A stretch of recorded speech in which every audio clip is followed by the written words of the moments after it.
on sinning deliberately after receiving the knowledge of truth, there no longer remains a sacrifice for sins. Now, I don't know about you, but most of the time when I sin, I do it on purpose. Now, I might be sorry about it later, but at the time, I usually intend to do it. And so this causes some concern, because it says if we go on sinning deliberately, and I don't plan on continuing to do that, like I don't have it in my day planner to sin at various times, but it is probably going to continue happening, simply because I am not yet completely sanctified. I'm being sanctified, I'm being saved, and that language is used in the letter to the Hebrews, but I am not fully or completely yet. We have to kind of understand, I think, where the author is coming from. He has talked about the sacrifices on the Day of Atonement, and he's talked about how, at the beginning of chapter 10, how the sacrifices are done repeatedly every year, and these sacrifices and these sins are for the unintentional sins of the people. The priest comes into the most holy place on the Day of Atonement, and he will put blood on the eastern edge of the holy seat with his thumb, and that is for the unintentional sins of the people. And so we have to really get a handle on the background for these types of statements, like we have in verse 26 of chapter 10, or they're going to cause us undue distress. Because if you just get dropped into the middle of chapter 10 and you don't have the background of the Old Testament, of the temple service, then it sounds like if you ever sin ever again after you've become a believer and you did it on purpose, now you're just lost. And before we say, well, that's sort of a ridiculous position to hold, it's not an uncommon position to hold, both in antiquity and even today. Have you ever asked somebody if they were saved, and the response was, I don't know? Have you ever had that? Have you ever felt that way? Have you ever given that response? The reason why we do that is because of verses like this, right? Ideas like this. We feel like we're saved and we're lost and we're saved and we're lost and saved, like a seesaw ride back and forth, or a roller coaster where you're up and down. Although a roller coaster is not a good, perfect analogy because technically you never get off the ride. But anyway, so the idea here is not that you're saved and now you sinned, oh, you're lost, and you can get saved again. Because it says, the text actually says, if you go on sinning, then there no longer remains a sacrifice. So there is no way to get back on the ride.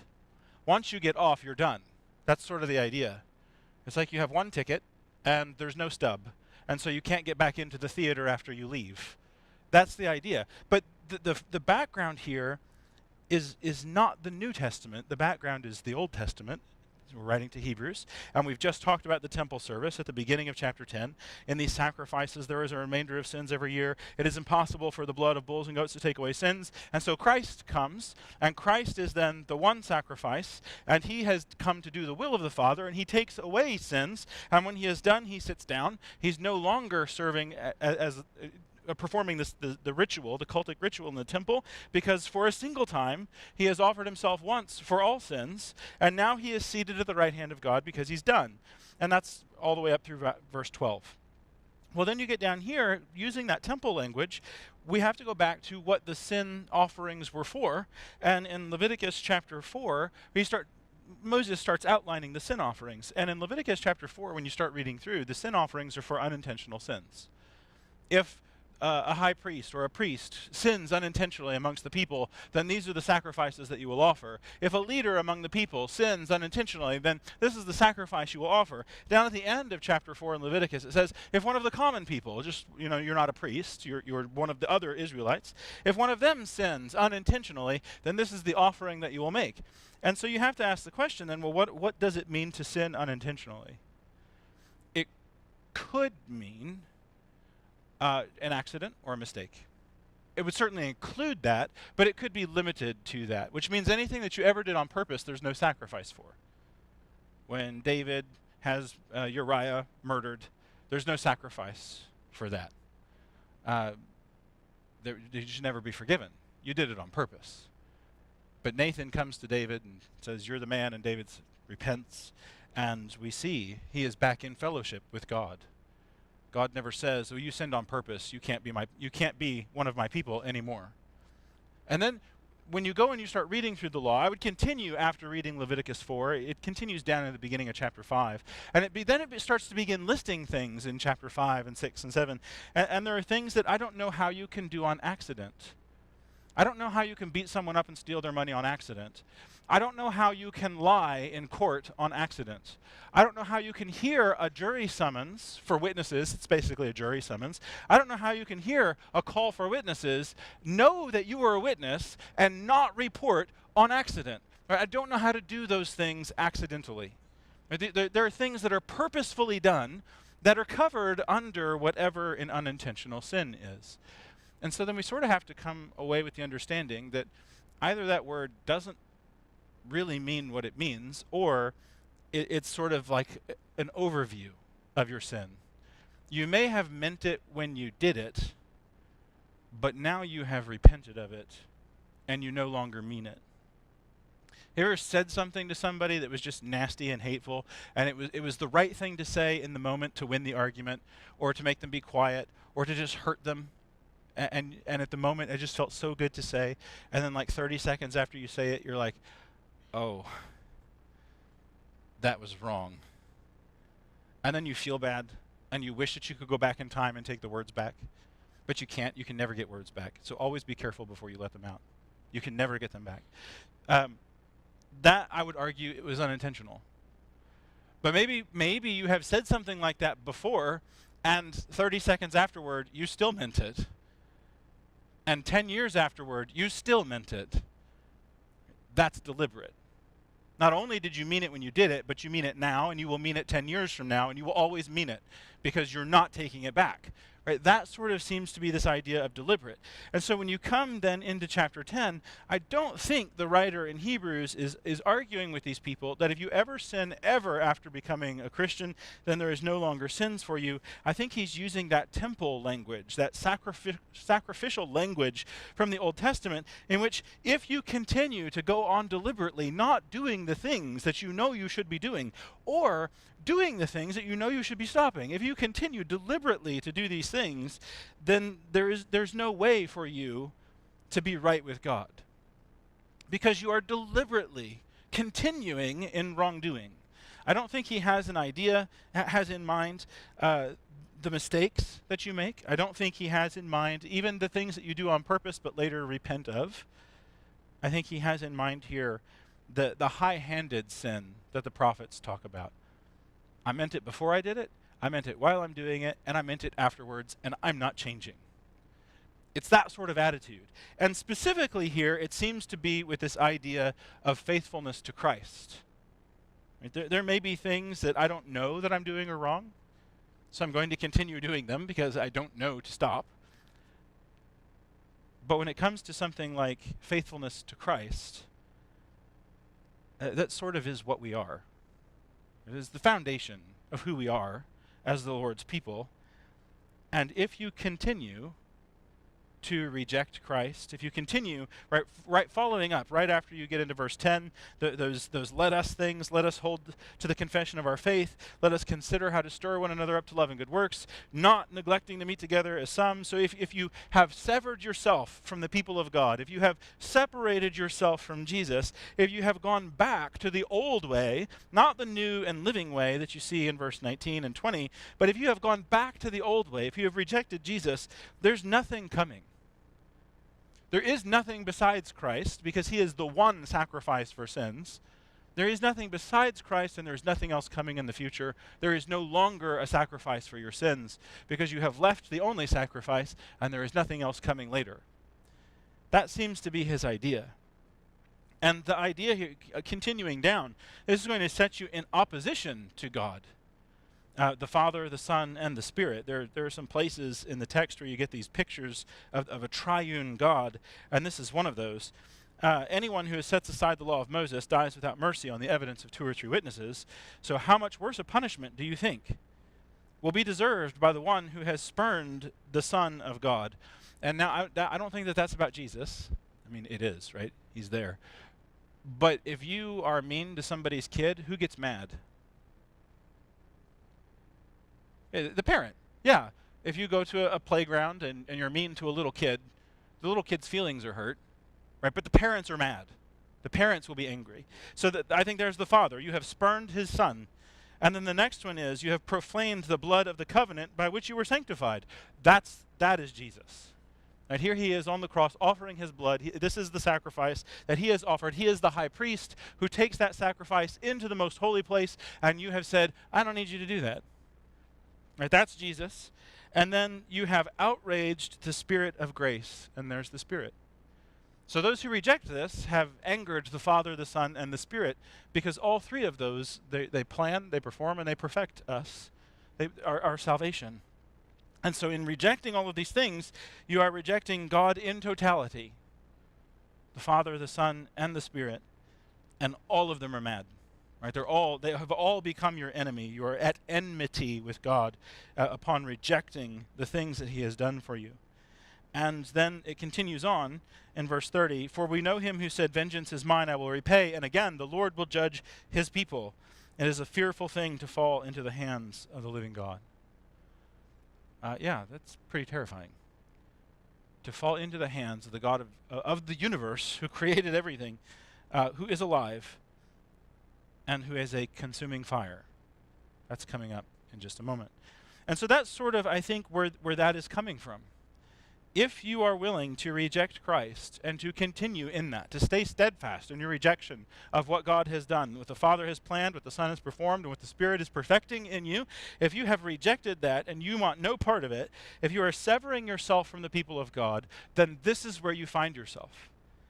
I don't think this is talking about a momentary lapse in judgment, or even something perhaps that we find ourselves continually falling into.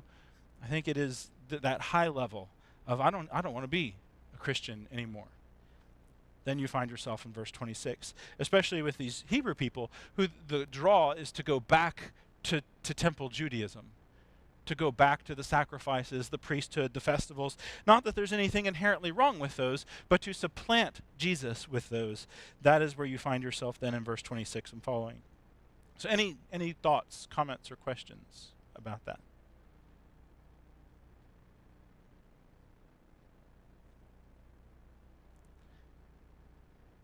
The word unintentional, you find it here in the text of the New Testament when the writer here talks about the temple services. But the word that is in the Hebrew in the Old Testament, scholars really aren't sure what that word means. So they put, your translation may say unintentional. Some translations will say by mistake. Neither one of those is really a good word, because again, there are examples of things that people do on purpose, but then later repent of. And unrepentant sin, or unpenitent, isn't really a good idea either, because sometimes it does cover things that you do on accident, and maybe you don't even know that you've done it. And so the idea here is one maybe who is no longer culpable for what they've done. Whether it is because they have come and sought forgiveness, it works. They have come and sought forgiveness, or they're ignorant of the fact that they've even done anything wrong. Right? A 3-year-old who says something that's just really mean to an adult, 3-year-olds don't know what they're saying. It's different if a little kid says, I hate you. All that means is, I'm really mad right now. But if a 30-year-old says, I hate you, it means something different. And so that has to be factored into it too. So it's really a complicated idea, but basically it's a culpability. There is a moment at which you own your sin. No, I meant it. I still mean it. I will always mean it. And for that, there is no sacrifice. And we have to be careful that we don't fall into that as well. All right, so verse 32 then. Recall the former days when after you were enlightened, you endured a hard struggle with sufferings. And so he's talking to Hebrew people who thought they were enlightened. And then he comes and he's talking about a further enlightenment, the revelation of these things in Jesus, where they begin to see and understand everything that God was doing through them. And he's going to say, you endured hard struggle and sufferings. Well, what kinds of things were they enduring? What kinds of struggles were they suffering? And he's going to list some of these things for you. Sometimes being publicly exposed to reproach, affliction, being partners with those who are treated. There will be some of them who are thrown in prison. and some of you will joyfully accept the plundering of your property, and all of these things. Or you can see some of this in Acts chapter 8. When the persecution arises against the church, people will lose their families, they will lose their property, they will be dispersed across regions. You can see this in history. The Romans really in the first century didn't really know what to do with the Christians, at least in the middle of the first century. As far as the Romans were concerned, they're just a sect of Judaism.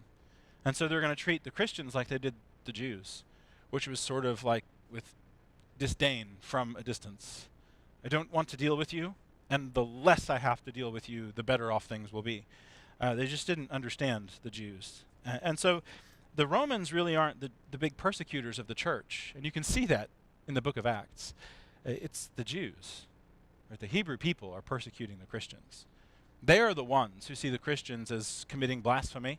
They are the ones who see the Christians as violating the law of Moses, as changing the traditions of the elders, as doing all of these things. It's the Hebrews who are the big persecutors of the church in the early first century, all the way up probably through the destruction of the temple.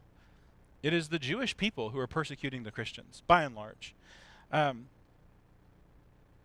so that's what's going on. And you can see that. The full force of the Sanhedrin and the priests is going to turn and make itself an enemy of the believers. And Saul of Tarsus, for some time, will be chief of that, hunting people down, dragging them out of their homes, hauling them off to Jerusalem. That is what they were doing. And he writes to these people, and he says, some of you endured these things. And so chances are some of the people to whom this is written may have been those in Acts chapter 8 who are dispersed, and they go out. And so this is who he's writing to, or maybe at least some of the people he's writing to are those who literally lost everything. And when you see what's going on in Acts chapter 4 and Acts chapter 5, where people who have property are selling it, and they're bringing the money, they're laying it at the apostles' feet, and they're distributing to any who has need. But then there are some who want to hang on to their property, like Ananias and Sapphira. And this is a good object lesson for me when I think about worldly possessions. What do I have that I would not be willing to give up for a brother or sister who has a need? What do I have? Would I be willing to sell property that I own if there was somebody who really needed money? What would I keep? What possession do I have that I would not sell in order to help somebody who really truly had a need? And what we see in the first century is there were some people who were like, there's no limit. I'm going to sell everything. And there were other people who were like, well, there's a limit.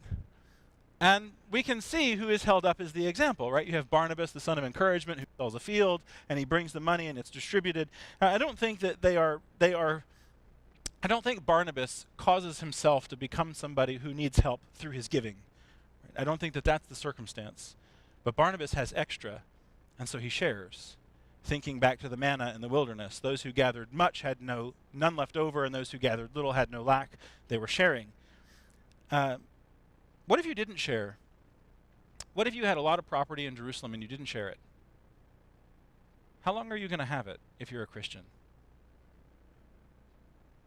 Not long, till Acts chapter 8. Right? Then you lose it. And so you had all of these things that you could have done good with, but you chose to store them up for yourself, and then you lost them all. Right? I don't know that an army will come through the United States and take away our things. I don't know that some government, not a corporation, but a department. I don't know if there will be the Tennessee will ever have the Department of Anti-Christianity that will go through and plunder and take away our things. I don't know that will ever happen. But at some point, I am going to die, at which point I will have stored up all these things and done nothing with them. And so I have to think very hard, what am I doing with the opportunities that I have? It's clear with people like Barnabas, being wealthy was not wrong. Barnabas appears to be a fairly wealthy individual. He has the means to just go off on trips with Paul and to go off on these journeys. And so he seems to be somebody who is independently wealthy. And nobody ever writes Barnabas a letter saying, you rich sinner, right? It doesn't happen. There are rich people like Lydia who use the things that they have to serve others. And so possessions in and of themselves are not wrong. And so please don't mistake that as the message here. The message is, what do we do with the situation we find ourselves in? What do we do with the blessings we find ourselves in? And are we making the best use of the time? I can't answer that for you. You have to answer that for you. I don't want to be the judge in that regard. I'm happy to leave that to God. But what we see is these people went through this, and after going through that, you think of the trust, of the sense of community, the identity that you would have to have with a group of people to be willing to give up everything that you own for them. And now that group of people finds themselves wavering in their faith. There is a sense in which nobody is safe. Nobody is safe from that possibility. There's a possibility that you might find yourself in a situation someday where you're like, I don't even know what I believe anymore. And what do you do when that happens? Where do you go?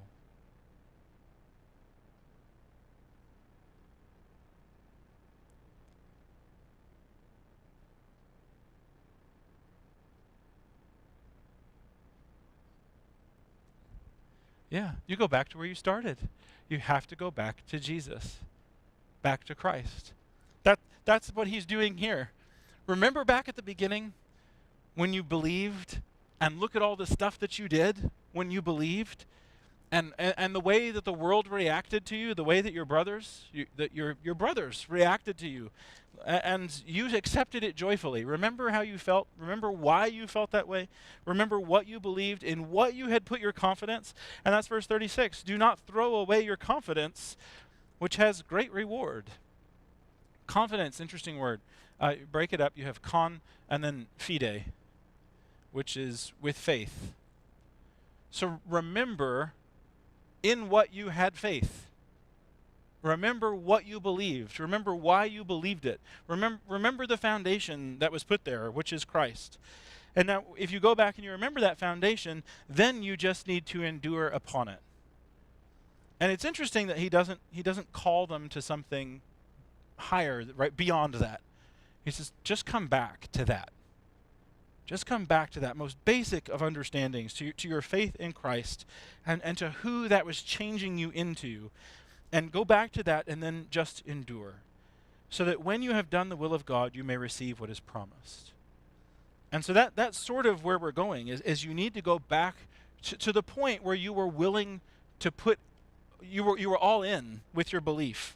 You were willing to do whatever it was that God asked you to do.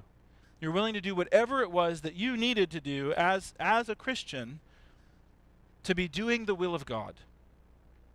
And he's going to quote, for yet a little while the coming one will not delay, but the righteous one will live by faith. And if he shrinks back, my soul has no pleasure in him. Now, this is judgment language here. The righteous one shall live by faith, quoting from the prophet Habakkuk. And really the context of that is that destruction is coming upon the people, and all of you are going to die, except for those who are faithful. Those who are faithful will live. And when the Babylonians are coming down upon the city of Jerusalem, what is the message of the prophets? What are the Jewish people to do? Surrender. The destroyer is coming. Surrender. Lay down your arms and go out to them. That's not how you win wars. That's not how you win battles. But God told them to do that. And so the Hebrew people did in 586 what every nation throughout history would have done, what every general, what every king would have done, who thought there was even a sliver of hope. Vercingetorix, is that his name? The Gaul king? When Caesar comes and wraps a wall around his city, he fights and fights and fights and fights and fights. He's going to die, but he fights anyway, because you don't win by surrendering, especially not to Julius Caesar. And so the Hebrew people, they fight and fight and fight and fight until they all die, except for the ones who listened to the words of the prophet and went out to the Babylonians. They lived. The very thing that doesn't make sense is the thing that happened because that's what God said. And so here, the idea in this prophet is that the righteous one will live by faith. That doesn't mean, it's true, right? The idea that you live every day in faith to God, and you try and do everything according to what God would have you do, that's a true sentiment. But the idea in the prophet is that if you listen to God, you won't be destroyed. And it is only those who listen to God who won't be destroyed. And the other people who don't listen, specifically the people of God who will not listen, destruction is coming for them. It's a very, very violent passage, idea, concept in the Old Testament. And you bring that forward and you apply it to Christianity, and the idea is that those believers who listen to what God says, they will avoid destruction. And so he says in verse 39, we are not those who shrink back and are destroyed, but we are those who have faith and preserve their souls. And so the situation here is dire. If you reject Jesus, only destruction awaits. Yes. Jesus wept over Jerusalem because they wouldn't listen. That refrain, he who has ears to hear, let him hear. Right, that's the idea. Just listen to what God is doing. Listen to what God is telling you. And that's sort of the idea here. He's writing to these people. Remember what you believed, and just put your faith in the fact that God will deliver what he has promised. And that's chapter 11. Right, so now that's his supposition, right? His thesis, if you will. Just remember what God has promised, and God will deliver. And then he's going to give you a bunch of examples in chapter 11. We're going to see from the patriarchs. We're going to see from the times of the kings, from the prophets. We're going to see from the judges. There's a list of people moving forward in Hebrew history who heard what God said, and they trusted in what God said, and then they did what God called them to do. None of them perfectly. And that is also encouraging. There's not one person in this, well, with the exception of maybe Enoch. But aside from him, right, you've got nobody in this list that is held up as always doing what is right. And I don't think he did either. I think he's just a type for us. So you get to chapter 11. Now faith is the assurance of things hoped for and the conviction of things not seen. Now I would argue that what you have here is not a definition, but how faith operates. Right? Faith, definitionally, is trust in a person or thing to do that which it is designed or has promised to do. Definitionally, that is what faith is. And if you take this as your definition, you wind up with faith being like wishful thinking. I really want this thing to happen, and so now I have faith in it. Right?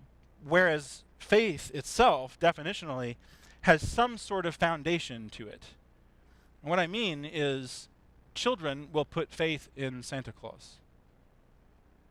Right? What evidence is there for a giant red elf who steals your cookies and lives in the North Pole? It's kind of creepy, Santa Claus. What evidence is there for that? Just sit down and do the math. How fast would he have to travel to go around the world and leave presents at everybody's house? The acceleration, if he were to land on your roof and then he were to accelerate to leave, at the speed at which he would have to travel, he would turn into a pile of mush in the sleigh. Right? That's how fast he would have to accelerate. We did this in physics class one time. It was really cool. So it's just there's no evidence for it. And so that is this wishful thinking, this idea of I just believe it even though I can't see it. Right? It is the thinking that allows people to believe that there are fluffy pink unicorns floating on rainbows that shoot lasers out of their eyes and have marshmallow smelling hair. Right? There's no evidence for that. Why would you believe that? Because you just want them to be. You want them to be. This is not what faith is. Faith is something that you believe because there is some kind of evidence. There is some basis for your belief. Right? And the evidence for that belief are the things that God has done. Right? And you're about to see right? a whole slew of instances where God has done exactly what he said he would. Where God has spoken through prophets and fulfilled his promises. And that is what our faith is in. in a God who fulfills promises. It's not wishful thinking. It's not just things that I really want to be true. It's based upon a God who has said and then delivered repeatedly, over and over and over, so that when he comes and he says that he is going to raise your body from the dust and put life in you again and give you an everlasting life in his Son, you can believe that he will do it. Now, you haven't seen that yet, and that's where we get to what is happening here with faith. I have not seen myself resurrected. I have not experienced that, but I believe that God will do it. And I don't believe it just because I think that's a nicer option than just going into the dark void of death. I mean, I think it's a nicer option anyway. But I don't think it just because I would prefer that. I believe it because there is evidence for it. And that is what he is saying. Your faith in God is what allows you to trust the promises. So why should you endure now? Why should you not fall back into what you were? Why should you not leave Jesus? Because in Jesus are the promises. And if you have faith in God, then you will hang on, because it is in Christ that those promises exist. And so your faith in God is the assurance. Right? You know that God is going to do precisely what he said, because he always has. And he doesn't always do it when you want him to, but he has always done what he said. And that is going to get then into this list. And so that is where we're going to get into people like Abel and Abraham. Does that make sense, what we're talking about?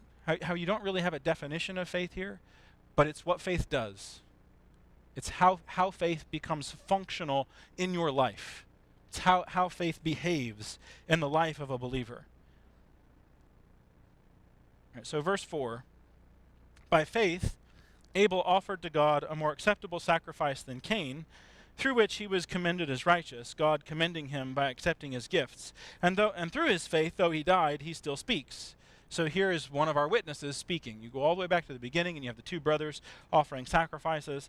And the difference really seems to be that Abel offers from the best of his flock, and Cain just offers something. Right? That seems to be the difference. I've heard people say, well, Abel offered blood and Cain offered grain. Well, God's okay with grain sacrifices. He calls for those in the Old Testament. I don't think it's the substance of what is offered,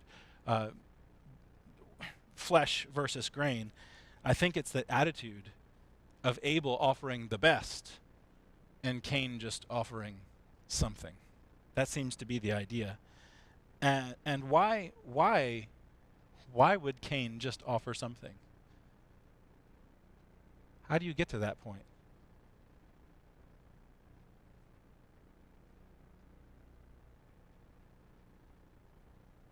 Yeah, it's half-hearted. Why do you make a half-hearted offering?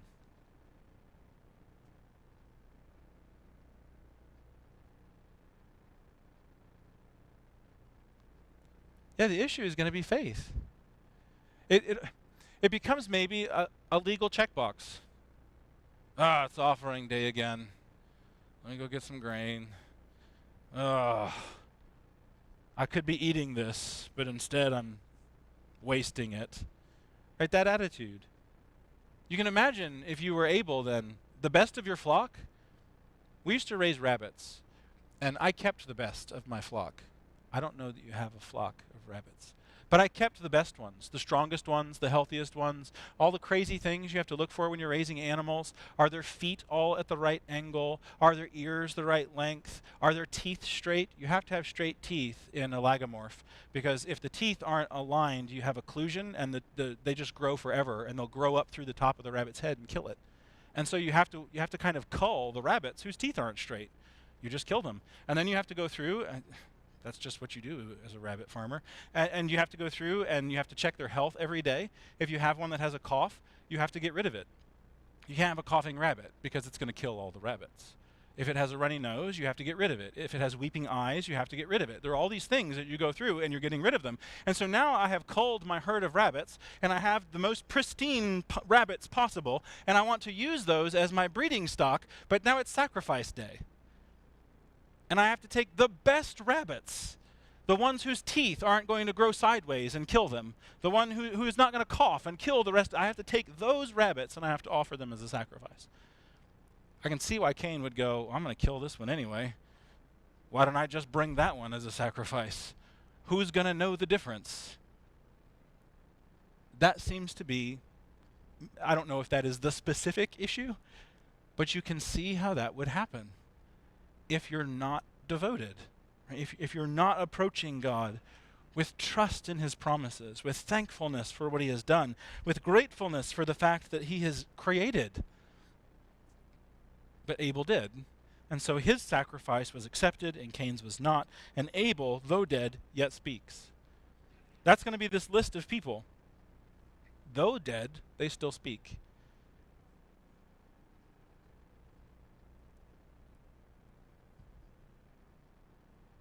Yes.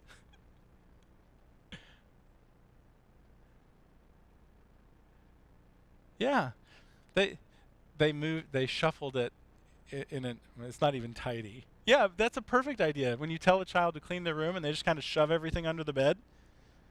Right? They haven't acted in good faith, have they?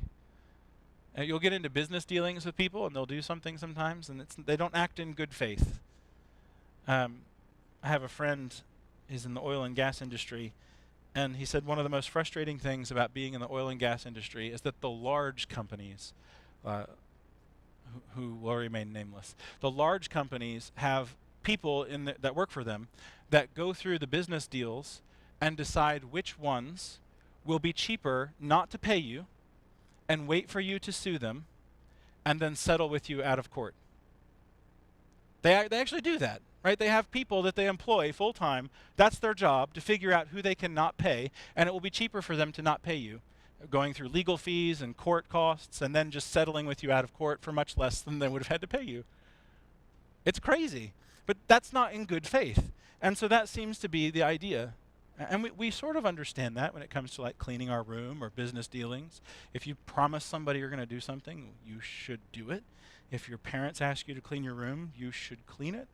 If you say you're going to be home or you have an agreement with your parents, you're going to go out with your friends, you're going to be back at 11:30, you don't get to be back at 11:31.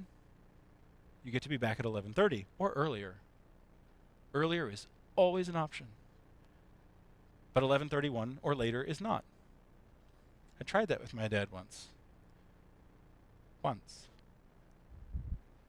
I didn't go out with my friends for a very long time. Because it was 11:31. Not really. It was much later than that. But 11:31, it would have been the same thing. But that's the idea, is you recognize who God is, what God has done, and you respond in faith. You respond appropriately. So that's Abel. Then we're going to continue on. Now Enoch then, was taken up. By faith, Enoch was taken up so that he should not see death, and he was not found because God had taken him. Now before he was taken, he was commended as having pleased God. And without faith, it is impossible to please him, for whoever would draw near to God must believe that he exists, and that he rewards those who seek him. All right, so Enoch here is sort of our epitome of faith. Enoch is the one who walks with God, back in the garden language, right? Adam and Eve are with God in the garden. Enoch is with God, he's in fellowship with God, and so God takes him. Enoch receives the promise. Right? He's taken into eternity with God, or wherever he goes. And we have the same promise. Right? Not necessarily that it will be transmuted or moved, or you're not going to disappear tomorrow, right? Maybe, I don't know. Right? That's not the promise. The promise is that in Christ you have life, and that you will be raised from the dead, and that all the living and the dead will be raised, some to judgment and some to life. And this is the promise, that you will be raised not to judgment, but you will be raised to life. That's our promise. And we can't have that if we don't first believe that God is, and that he is a rewarder of those who diligently seek him. That's important. We must believe that he exists, and that he rewards those who diligently seek him. The ESV doesn't say diligently. Your translation might say diligently. The word there is not just like casually looking. It's not like, well, I mean, I'll look for God when I have time, or try to please God when I have time. It's not that word. This is like a determined seeking after. You are looking to do this. It is sort of the point of everything you do, is to seek God and to please God. And so then the next example is by faith Noah, being warned by God concerning events as yet unseen, in reverent fear constructed an ark for the saving of his household, and by this he condemned the world and became an heir of righteousness, of the righteousness that comes by faith. So what are the events as yet unseen regarding Noah? Rain. There's a flood. I don't know. It may have. It may have. I don't know if it ever rained. Right? There's no accounting of rain ever until the days of Noah. When you go back and you read in Genesis, there is a mist that comes up from the ground, very much like dew, it seems. And it is that watered the earth. And so when God says, water's going to fall out of the sky, right? Maybe nobody had ever seen that before. And if I were to tell you something weird that you've never seen before was going to happen, what would be your reaction? You're crazy. Exactly, you're crazy. Water falling out of the sky? What a weirdo. Get a load of this guy. But Noah believed, even though he didn't understand how it was going to happen. I don't know that he would have had any idea how it would happen. There may not have been oceans. All you ever get up until that point is rivers. You get the names of rivers. I don't know. But I don't know what the geography was like. But now he's maybe living in a place where there are no large bodies of water, and he's told to build a boat.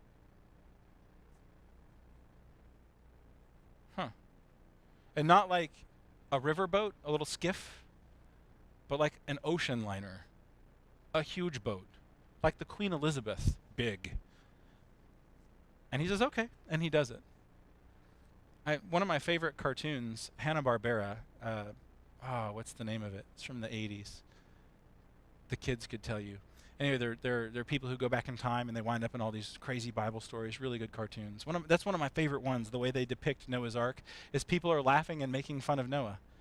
Like, what a crazy guy building a boat. Oh. I never thought about it like that before, but he did. He built the boat. Have you ever had anybody think what you believe is crazy?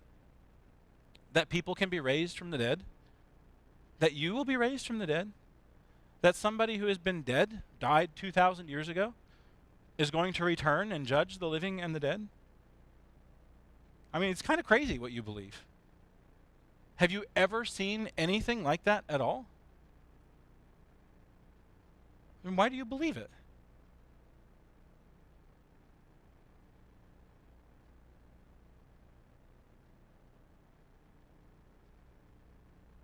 Faith.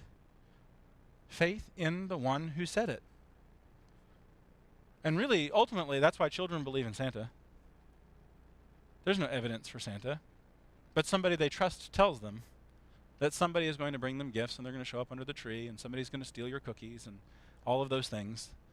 That is why they believe, because somebody they trust tells them. That is why we believe many things. I don't know many things in the world, but I trust people and they tell me this is how it operates. I have mechanics that I trust. They tell me something's wrong with my car. I put my faith in them. I believe them. Those people are hard to find, but I trust them. God tells me something. I don't necessarily understand how, why, or when, but I believe him. And that's what Noah did. That's what everybody that we're going to look at continuing in chapter 11 does. God will tell them something. They will hear it. They will believe it. They will act on it as though it is true. And that is what faith is. So that'll get us through chapter 11. We'll finish that next week, and we will continue after chapter 11. Things are going to move a little bit more quickly, and if we wind up finishing before the end of the quarter, what we'll do with the time that we have left over is look at some of the more difficult questions that come out of the book of Hebrews that we didn't necessarily have time to dwell on as we were going through the text. So if you've got a difficult question from the book of Hebrews, kind of tuck that away. And when we get to the end, if we have time left, I'll start asking for those. Thank you very much for your comments and for your time.